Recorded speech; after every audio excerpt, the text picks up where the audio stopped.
ఏపీలో కీలక పరిణామాలు చోటు చేసుకుంటున్నాయి. కొత్త ప్రభుత్వం ఏర్పాటు తర్వాత వైసీపీ నేతల కేసుల విచారణ వేగం పెరిగింది.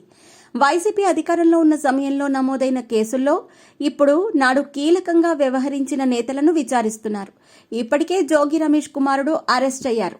చంద్రబాబు ఇంటిపై దాడి కేసులో నేడు జోగి విచారణకు హాజరవుతున్నారు. వంశీ హైకోర్టులో బెయిల్ పిటిషన్ దాఖలు చేశారు.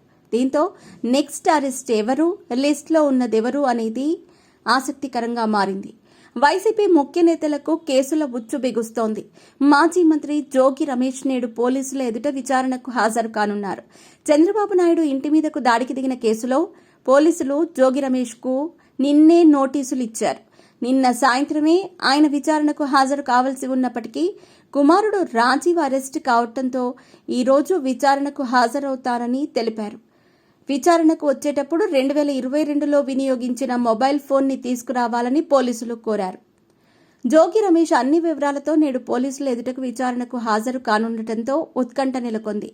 అదేవిధంగా గన్నవరం టీడీపీ కార్యాలయంపై దాడి కేసులో వల్లభనేని వంశీ హైకోర్టులో బెయిల్ పిటిషన్ దాఖలు చేశారు. ఈ రోజు విచారణకు రానుంది. వల్లభనేని వంశీ కోసం పోలీసులు గాలిస్తున్నారు. ఇప్పటికే వంశీ ప్రధాన అనుచరులను అరెస్ట్ చేశారు.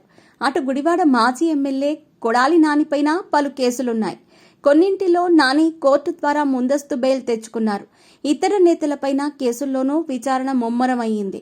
అటు వైసీపీ ప్రభుత్వ హయాంలో ఎక్సైజ్, గనుల శాఖలో కీలకంగా వ్యవహరించిన అధికారుల కోసం పోలీసుల అన్వేషణ కొనసాగుతోంది.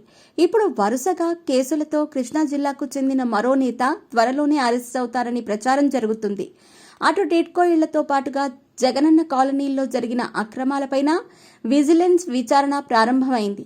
ఈ వరుస విచారణలతో వైసీపీ ముఖ్య నేతల్లో ఆరోపణలు ఎదుర్కొంటున్న అధికారాల్లోనూ టెన్షన్ పెరుగుతోంది. ఈరోజు కేసులు ఎదుర్కొంటున్న వైసీపీ ముఖ్య నేతల విషయంలో కీలక పరిణామాలు చోటు చేసుకునే అవకాశం కనిపిస్తోంది.